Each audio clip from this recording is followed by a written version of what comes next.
여러분 안녕하십니까? 사이언스 투데이입니다. 애플이 보급형 스마트폰 아이폰 16e를 출시하겠다고 밝혔습니다.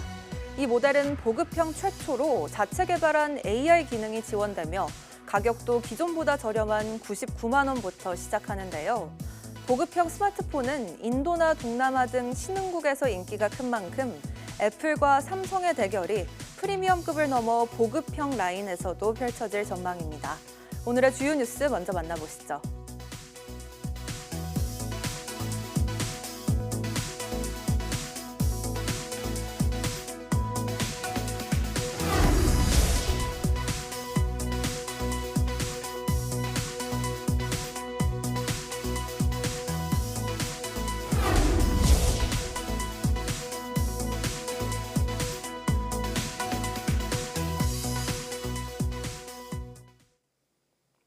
봄의 문턱을 앞두고 추위의 기세가 사흘째 강해지고 있습니다. 오늘은 어제보다 더 춥겠고 추위는 주말까지 이어질 전망입니다. 김민경 기자의 보도입니다. 겨울이 끝나가는 2월 하순에 접어들고 있지만 이번 주 들어 추위는 여전히 매섭습니다. 한파특보가 내려진 일부 내륙은 아침 기온이 영하 10도 아래로 내려갔고 산간 지역은 체감온도가 영하 30도에 육박했습니다. 강추위가 계속되는 이유는 대기 상층의 소용돌이가 정체하면서 영하 30도 안팎의 강한 한기가 내려오고 있고 지상에서도 북서쪽의 찬 대륙고기압이 세력을 넓혀가며 우리나라로 찬 공기를 끊임없이 밀어넣고 있기 때문입니다. 2주 전 닷새가량 한반도를 꽁꽁 얼린 입추 난파와 원인이 비슷하지만 이번에는 상층 소용돌이의 강도가 다소 약하고 중심도 한반도 동쪽으로 치우쳤다는 점이 다릅니다. 주 초부터 이어진 추위가 길어지면서 하루하루 기온이 차츰 낮아지는 것도 특징입니다. 상공의 지원을 받은 대륙 고기압의 영향으로 계속해서 찬 공기가 남하하며 기존에 있던 한기에 겹쳐 점진적으로 기온이 하락하고 있습니다. 오늘과 내일 서울의 아침 기온은 영하 7도까지 내려가겠고 주말과 휴일에도 강추위가 이어질 걸로 보입니다. 긴 추위는 다음 주 초반에야 평년 기온을 회복하며 누그러집니다. 이후 겨울의 끝자락에는 기온이 오름세를 보이며 봄을 맞이할 전망입니다. YTN 김민경입니다. 잠시 주춤했던 한파와 폭설이 또다시 일본을 강타하면서 눈사태에 스키를 타던 사람이 사망하는 등 인명피해가 잇따랐습니다. 거의 5m에 육박하는 눈이 쌓인 곳도 있는데 열차 운행 중단 등 교통차질도 이어지고 있습니다. 도쿄에서 김세호 특파원의 보도입니다. 거리는 이미 어른 키높이 이상으로 눈이 쌓였습니다. 쉴 새 없이 내리는 눈에 이젠 치운 눈을 놓을 장소도 마땅치 않습니다. ちょっと減らしてかんと雪のやり場がなくて。はい、いいわ。 한파를 동반한 폭설이 서해안을 따라 북일본에서 서일본까지 쏟아지고 있습니다. 아오모리현은 많은 곳엔 494cm의 눈이 쌓이는 등 곳곳에서 300cm 이상 적설량을 보이고 있습니다. 폭설과 산사태로 인한 사고도 잇따르고 있습니다. 이와테현의 스키장에서는 미국인 관광객이 눈에 파묻혀 숨진 채 발견됐는데 스키장 코스를 벗어나 스키를 타다 눈사태를 만난 것으로 보입니다. 홋카이도에선 스키장 주변을 점검하던 직원이 눈사태에 휘말려 중상을 입었습니다. 지붕 위에 쌓여있던 거대한 눈덩이들도 떨어져 내리며 안전을 위협하고 있습니다.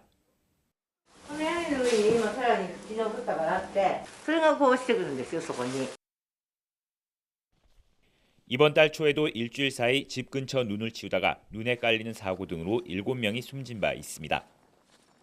이 밖에 신칸센 일부 구간의 운행이 중단되거나 감속 운행을 하는 등 교통 차질도 이어졌습니다.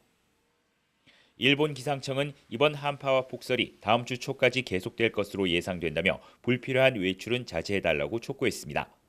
도쿄에서 YTN 김세호입니다. 최근 6명이 숨진 부산 반얀트리 리조트 화재 사고를 수사 중인 경찰이 건물 전체 CCTV 영상을 확보해 당시 상황 분석에 들어갔습니다. 스프링클러 같은 소방시설에 마개가 씌워져 있는 등 정상 작동하기 힘든 상태로 보인다는 전문가 분석도 나왔습니다. 차상은 기자입니다. 부산 반얀트리 리조트의 시공사 본사에서 압수수색을 마친 수사관들이 압수품이 담긴 상자를 들고 나옵니다. 작업자 6명이 숨진 화재 사고가 발생한 지 나흘 만에 시공사와 하청업체, 인허가 관련 기관 등 9곳에서 영장이 집행됐습니다.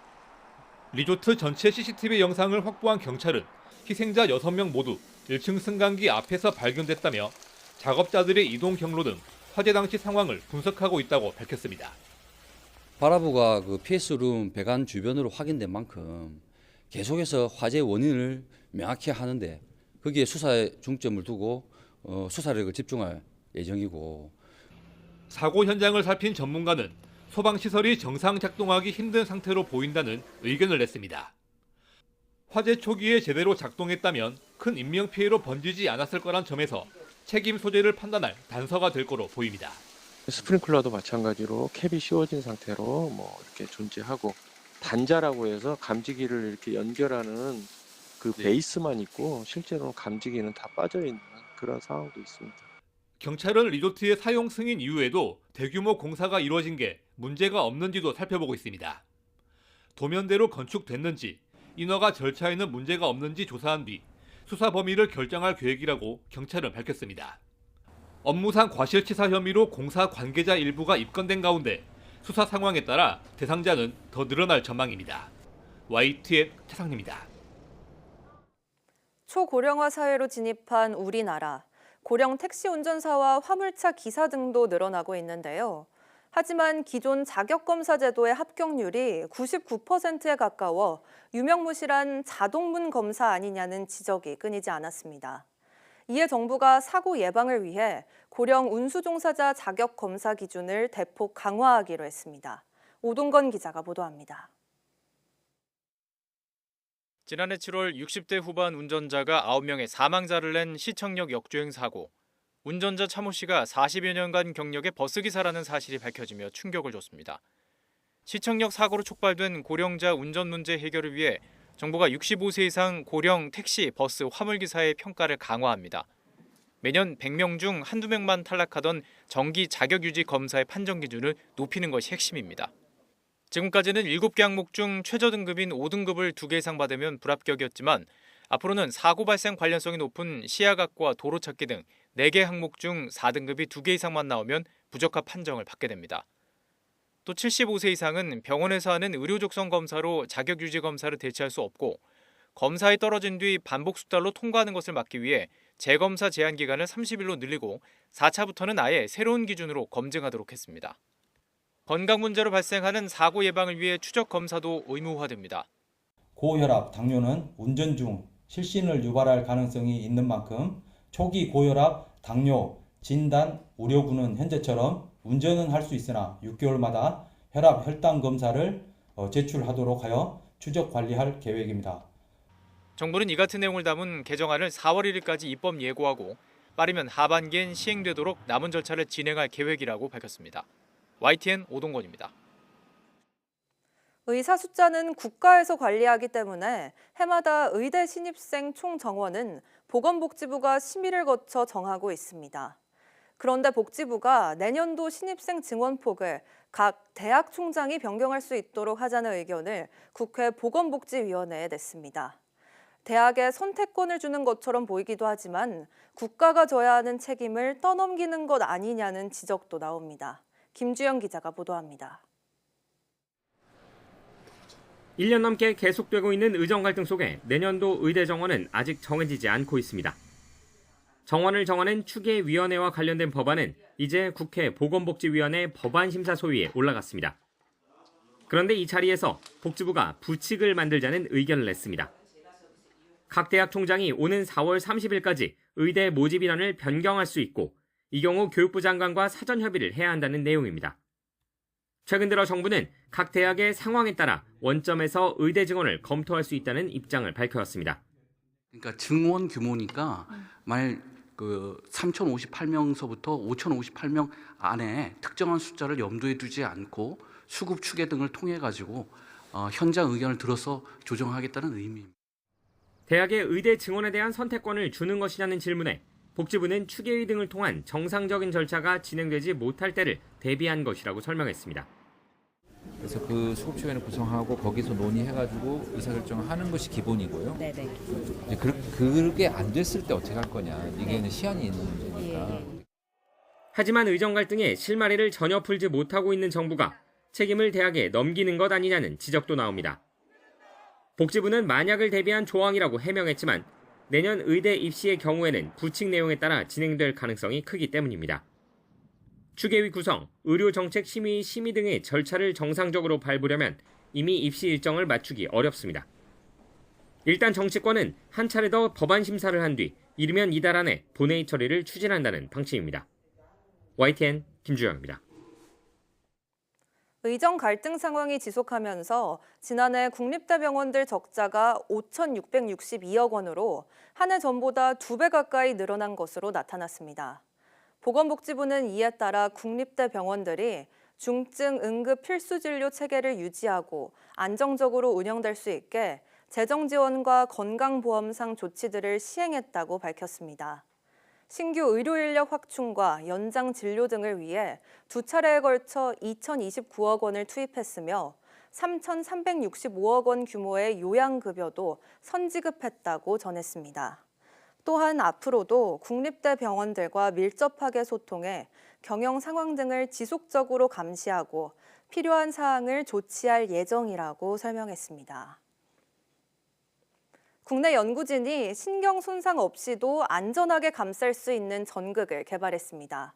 디지스트 김소희 교수 연구팀은 말초신경 대상의 전자약 등 차세대 소프트 바이오 전자소자로 활용할 수 있는 3차원 신경 전극을 세계 최초로 개발했다고 밝혔습니다.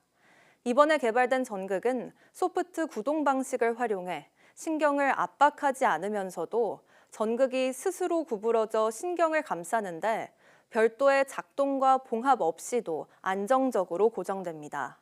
연구팀은 이 전극을 실제 말초신경에 적용해 장기간 실험을 진행한 결과 신호를 정확히 측정하고 원하는 자극을 제대로 전달할 뿐만 아니라 신경 조직과 신경 기능에도 문제가 없었다고 설명했습니다.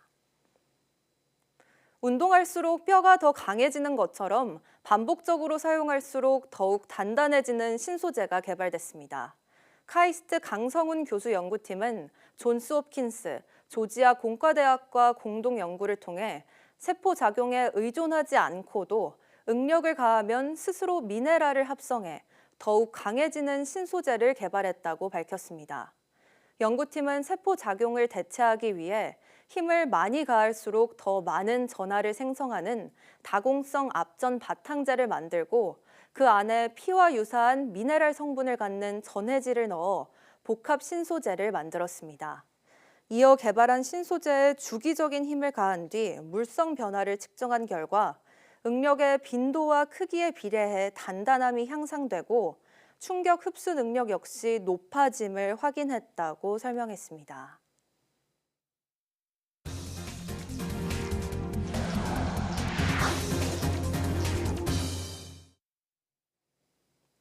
트럼프 미국 대통령이 우리나라 수출 버팀목인 자동차의 25%, 반도체에는 그 이상의 관세를 부과할 것이라고 밝히면서 산업계의 긴장감이 높아지고 있습니다. 25% 관세가 현실이 되면 자동차 수출액이 9조 2천억 원 줄어들 것이란 분석도 나오는데요. 전방위 통상 압박 속에 최태원 회장 등 민간 경제사절단은 미국으로 향했습니다. 최하영 기자가 보도합니다. 자동차와 반도체는 미국 수출 1, 3위 품목으로 지난해 전체 미국 수출의 3분의 1 이상을 차지했습니다. 자동차는 전체 수출액의 절반을 미국에서 벌어들였고 반도체는 인공지능 열풍에 힘입어 처음으로 수출 100억 달러를 돌파했습니다. 이런 상황에서 트럼프 미국 대통령이 밝힌 것처럼 자동차의 관세 25%가 매겨질 경우 연간 수출액이 9조 원 넘게 줄 것이란 분석도 나옵니다. 자동차 업계는 가격 상승, 결국 경쟁력 저하, 수익률 저하로 이어질 수 있고 현대기아 자동차 같은 경우는 미국에서 거둔 어떤 전체 수익의 영업이익률이 한 20% 정도가 사라지는 이런 아주 반도체의 경우 미국 수출 비중이 크지 않고 고대역폭 메모리는 한국 제품 말고는 대체할 수 없어 큰 피해는 없겠지만 안심할 수 없습니다. 반도체와 자동차 업계는 현지 투자 확대와 미국 내 공장을 활용해 생산량을 최대한 끌어올리는 방식으로 고비를 넘을 방침입니다. 관건은 관세 부과까지 남은 기간 동안 미국과 협상해 최대한 불이익을 줄이는 것입니다. 이제부터는 통상 총력전입니다. 미국발 통상 전쟁에 어떻게 대응하느냐에 따라 국가별 명암이 엇갈릴 것입니다. 정부는 대미 협상 카드로 쓰기 위해 미국이 비관세 장벽으로 꼽아온 사안들에 대해 점검 작업에 들어갔습니다. 30개월 이상 쇠고기 수입 금지 조치와 플랫폼 규제 관련 사안 등입니다. 탄핵 정국으로 정상외교가 힘을 잃은 상황에서 최태원 SK 회장 등 재계 관계자들은 사절단을 꾸려 직접 돌파구 마련에 나섰습니다. 미국 정부 고위 관계자들 미팅 예정돼 있습니다. 반도체에 우리나라 위기라는 얘기도 많은데 좀 앞으로 업계들과 좀 위기도 기회도 있죠. 네. 자동차와 반도체, 철강, 에너지 등 20대 그룹 핵심 산업 대표들이 대거 동행했고 미국산 에너지 수입 확대와 조선 분야 협력, 완성차 제조 시설 투자 등 협력안을 가지고 이틀간 미국 측 관계자들을 만납니다. 트럼프 대통령발 관세 정책이 시한폭탄으로 다가온 가운데 첫 민간 통상외교에 나선 경제계가 어떤 성과를 들고 올지 관심이 쏠립니다. YTN 최하영입니다. 트럼프 미 행정부가 각국 비관세 장벽도 상호관세 부과 관련 검토 요소로 천명한 가운데 우리 정부가 비관세 장벽과 관련한 점검 작업에 들어갔습니다. 정부 관계자는 최상목 대통령 권한대행이 지난 18일 열린 국무회의에서 비관세 장벽과 관련된 과제를 뽑아 미국과 협상에 나서야 한다며 각 부처에 이번 달 중으로 점검 과제를 정리해달라고 말했다고 전했습니다. 이에 따라 국무조정실을 중심으로 미국 무역대표부가 국가별 무역장벽 보고서에서 언급해온 우리나라 규제 조치 등에 대해 점검 작업을 하고 있습니다. 미국은 지난해 무역장벽 보고서에서 30개월 이상 쇠고기 수입 금지 조치와 과일류 검역, 복잡한 유전자 변형 생물체 승인 절차, OTT망 사용료 부과 논의와 디지털 지도정보 반출 제한, 각종 안전 환경 규제 등에 대해 문제를 제기했습니다. 트럼프 미 대통령의 관세 전쟁으로 우리 수출에도 피해 우려가 커지고 있는데요. 우리 조선 업계가 트럼프 대통령이 관심을 보이는 조선 분야에서 미국의 방위 산업 강화를 돕겠다며 빈틈 공략에 나섰습니다. 워싱턴 홍상희 특파원입니다. 오는 4월 2일 국가별 상호관세 부과를 예고한 트럼프 대통령은 미국이 수입하는 자동차에 대해서도 25% 관세를 예고했습니다. 반도체는 더 높은 관세율을 매기겠다고도 했습니다. Yeah, I probably will tell you that on April 2nd, but it'll be in the neighborhood of 25%. It'll be 25% and higher, and it'll go very substantially higher over a course of a year. 우리나라 대미 수출 1, 2위인 자동차와 반도체에 대한 관세 폭탄 예고로 주력 산업이 사면 초과에 빠진 가운데 조선업계가 빈틈 공략에 나섰습니다. 미 싱크탱크 허드슨 연구소 대담에 나선 HD 현대중공업은 미국의 방위 산업 강화를 돕겠다고 밝혔습니다. One of the global top shipbuilder in the world, we can help counter those activities by partnering with the U.S. for more capabilities and sustainability in the ship construction and the repair areas. 인도태평양 지역에서 미국이 중국과의 경쟁에 필요한 해군 지원함 건조와 미국 기업 투자 등 구체적인 협력 방안도 제안했습니다. 앞서 트럼프 대통령은 지난해 11월 당선 직후 미국 조선업에 한국의 협력이 필요하다고 강조했고 안덕근 산업통상자원부 장관은 지난달 워싱턴을 방문해 공화당 소속 의원들을 만나 한미 조선 협력 방안을 논의했습니다. 이곳 워싱턴을 찾은 최태원 대한상의 회장이 이끄는 경제사절단도 백악관 고위 당국자들과 만나 조선 분야 협력과 대미 투자 강화 등 관세 충격을 완화할 통상 외교전에 주력할 계획입니다. 워싱턴에서 YTN 홍사입니다. 인류의 난제를 풀어줄 미래 기술로 평가받는 양자 컴퓨팅을 둘러싼 경쟁이 치열해진 가운데 구글에 이어 마이크로소프트가 자체 개발한 양자 컴퓨팅 칩을 공개했습니다. 마이크로소프트는 현지 시간 19일 처음으로 자체 개발한 위상 초전도체를 사용한 손바닥만한 크기의 양자 컴퓨팅 칩 마요라나 1을 개발했다고 밝혔습니다. 앞서 구글은 지난해 자체 개발한 양자칩 윌로우를 공개했습니다. 당시 구글은 윌로우 칩을 장착한 양자 컴퓨터가 성능 실험에서 현존하는 가장 빠른 슈퍼컴퓨터인 프론티어를 능가했다고 설명했습니다. 프론티어는 10셉틸리언년, 즉 1조와 1경, 1해보다 큰 10자년 걸려야 풀 수 있는 문제를 윌로우 칩을 장착한 양자 컴퓨터는 5분 안에 풀었습니다. 마이크로소프트가 이번에 개발한 마요라나 1 역시 일반 컴퓨터로는 불가능한 막대한 양의 정보를 빠르게 처리할 수 있는 것으로 알려졌습니다. 다만 온도 등 외부 환경 변화에 쉽게 오류가 발생할 수 있다는 단점으로 인해 상용화까지는 수십 년이 걸릴 것으로 전망됐습니다. 애플이 주력 모델보다 저렴한 새로운 아이폰을 발표했는데 혁신적인 기능은 추가되지 않았습니다. 삼성전자가 앱이나 터치 대신 말로 소통하는 AI 폰을 출시하자 일단 저렴한 가격으로 다급하게 맞불을 놓은 것으로 풀이됩니다. 뉴욕에서 이승윤 특파원입니다. 애플이 주력 아이폰 모델보다 저렴한 새로운 보급형 모델인 아이폰 16E를 오는 28일 출시한다고 공개했습니다. 그동안 보급형 모델을 아이폰 SE라고 불렀지만 이번엔 명칭을 아이폰 16E로 바꿨는데 가장 큰 특징은 $599로 책정된 가격입니다. iPhone 16e joins the iPhone 16 family as its most affordable member. And it has Apple Intelligence, our powerful personal intelligence system. 애플은 AI로 이미지 생성과 이메일 요약, 맞춤법 교정 기능을 제공한다고 강조했지만 혁신적인 기능은 추가되지 않았습니다. Or use Image Playground to create a personalized image of yourself or a friend and share a picture that can express more than words. 경쟁자 삼성전자가 앱이나 터치 대신 말로 스마트폰과 소통하는 AI 폰인 갤럭시 S25를 출시하자 일단 저렴한 신제품으로 다급하게 맞불을 놓은 것으로 풀이됩니다. 퀄컴 부품들을 대체하는 자체 셀룰러 모뎀 칩이 장착된 애플의 첫 번째 기기라는 점이 주목할 만한 변화입니다. AI가 스마트폰 시장 판도에 점점 더 많은 영향을 미침에 따라 애플은 앞으로 몇 개월 안에 AI 기능을 더 많은 지역과 언어로 확대 적용하겠다고 밝혔습니다. 다만 다른 나라와 달리 중국에서 AI 기능을 탑재하려면 중국 기업이 개발한 AI 모델을 기반으로 해야 합니다.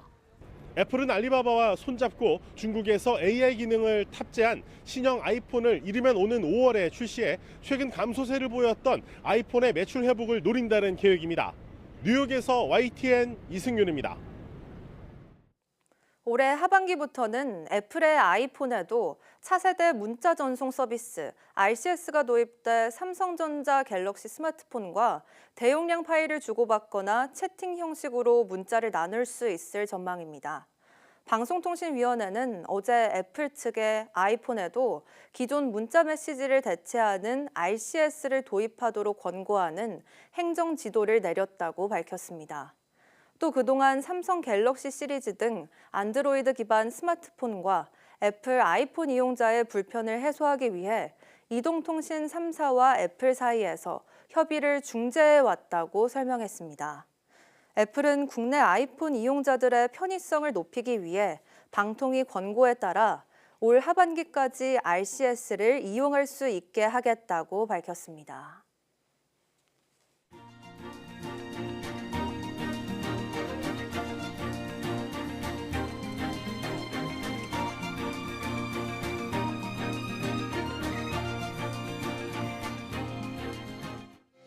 (2월 20일) 오전 사이언스 투데이 마칩니다. 오후 뉴스도 많은 시청 바랍니다. 시청해주신 여러분 고맙습니다.